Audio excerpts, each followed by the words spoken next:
expos, which are to really showcase all of the trade for countries all over the world, are normally held every 4 years. And you had expos being held in Shanghai, you had expos being held in the UK, and the Dubai won the rights to hold the 2020 Expo, and hence we call it Expo 2020 Dubai. And you may wonder why the World Expo is called 2020, but we're sitting here in 2022. This Expo was really supposed to take place October 2020 to March 2021. However, we know with the pandemic and everything that happened worldwide, it was postponed for 1 year and occurred then from October 2021, and will be coming to an end this month, March 31st, 2022. Barbados and the Expo in terms of Dubai is under the team Connecting Minds, Creating the Future. And it is really expected, projected from the UAE and from Dubai to attract over 25.2 million visitors to the Expo. And 70% of the visitors will be from the international markets, and while the remaining 30 is expected from the general United Arab Emirates region. The Expo this year has about maybe between 90 to 95 countries exhibiting. And one of the things this year that happened with the Expo, that each country, or each of the what we call the smaller countries like Barbados and the Caribbean countries and so on, we were given the privilege of actually having our own pavilion, when in previous Expos we shared a Caribbean pavilion. So Barbados actually has its own huge pavilion, which we get the chance to display all that Barbados has to offer. Planning for Expo 2020 started maybe I would say even in 2018. So it has been a very long 2-year process. And when the government committed to participating in Expo 2020 Dubai, they nominated Invest Barbados to champion the Barbados presence at the Expo.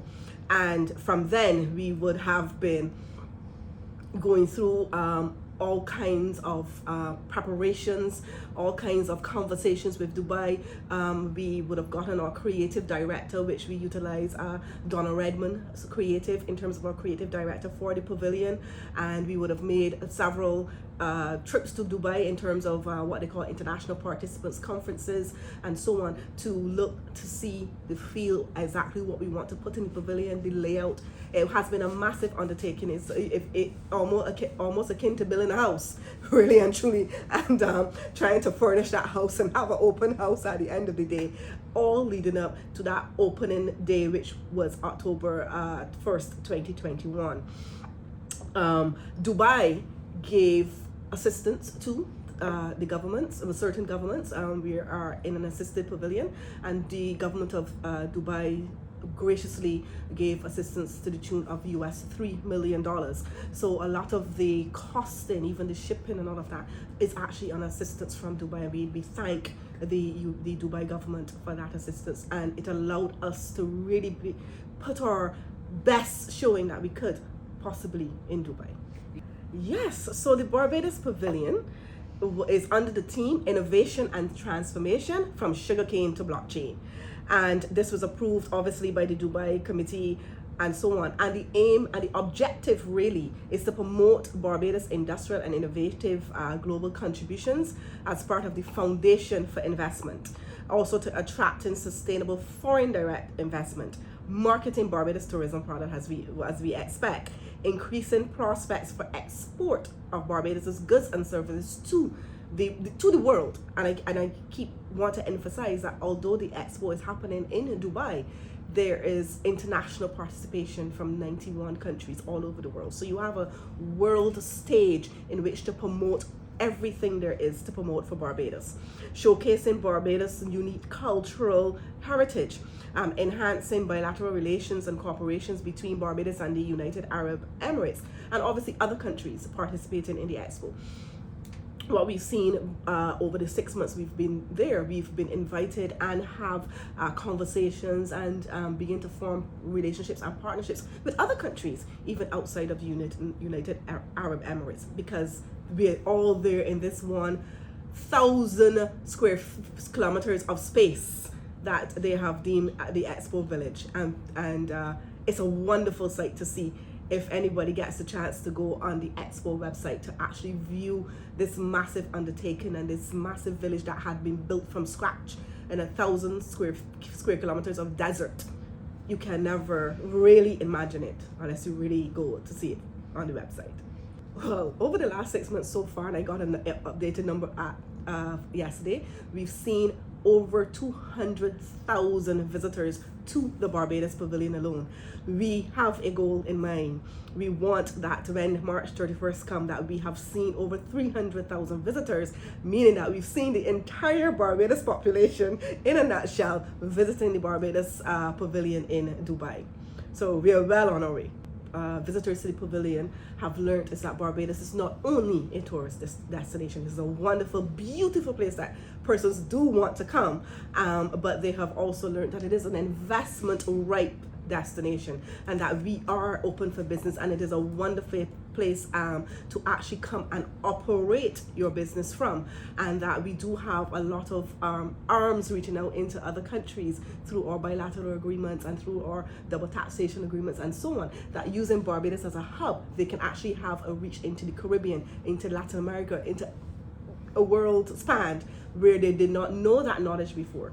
So what we find is that the visitors to the pavilion are really engaged in learning, one, of Barbados history, but where we are, where we're going, and who we really are, and eliminating any misnomer that we're just this little island down here, you know, just some white beaches and stuff like that. So it has been a wonderful, wonderful experience, and I think that we have now placed Barbados even more so on the world stage, and persons understanding what Barbados is, and that this is a place to come and operate from your business. You have it in one good package, as we always tell them. You have a nice, wonderful tourism, quality of life destination. You have one of the best education systems in the world. You have connectivity, telecommunications, connectivity that's beyond measure. We are ranked fairly high in the world, and you can sit down and relax and have a beautiful life while running your business from the beach.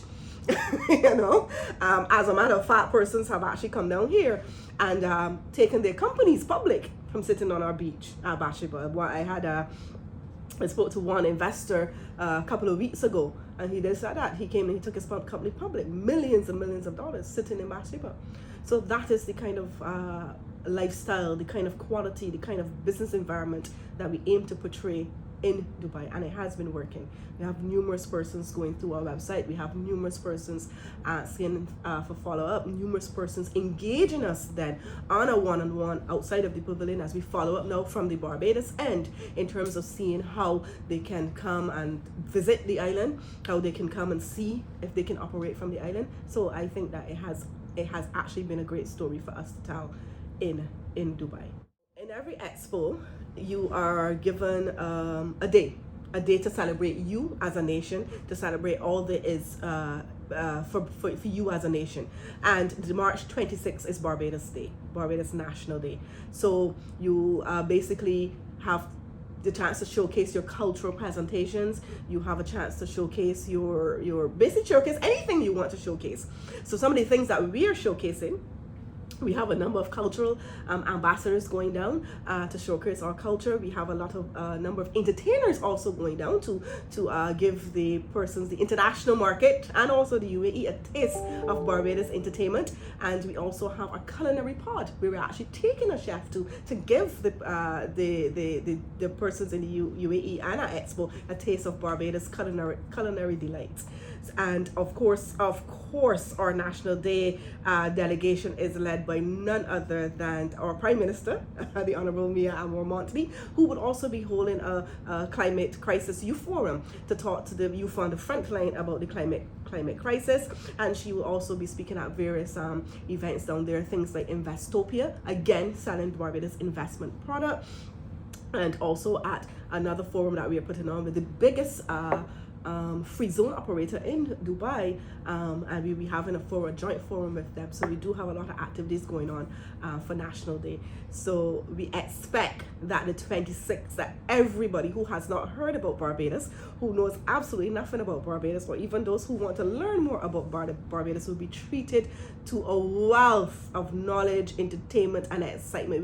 We expect when we're finished that Barbados will be on the tip of the tongues of every person in the United Arab Emirates and across the world, because we plan to showcase it all through media, social media, all on the Expo media and all over that. So we will be making a very, very, very big splash for National Day in Dubai. On the 27th of March, which is right after National Day, so we will continue to make sure we do continue some of the days. We will be heading to Abu Dhabi to officially open the embassy, the United Arab Emirates Embassy in Abu Dhabi on the 27th. So on the following days, we'll be participating. On the 28th, we'll be participating in something called Investopia, which is put on by the Dubai economy. And the PM has a speaking slot in terms of basically showcasing the investment opportunities and sustainability of Barbados. And then on the 29th, we also be having a forum, as I mentioned before, with the DMCC, which is the Dubai Free Zone. And then, of course, during any free time, we'll be looking to have some high-level meetings with high-level investors in the UAE to make sure we can showcase Barbados investment opportunities that we do have.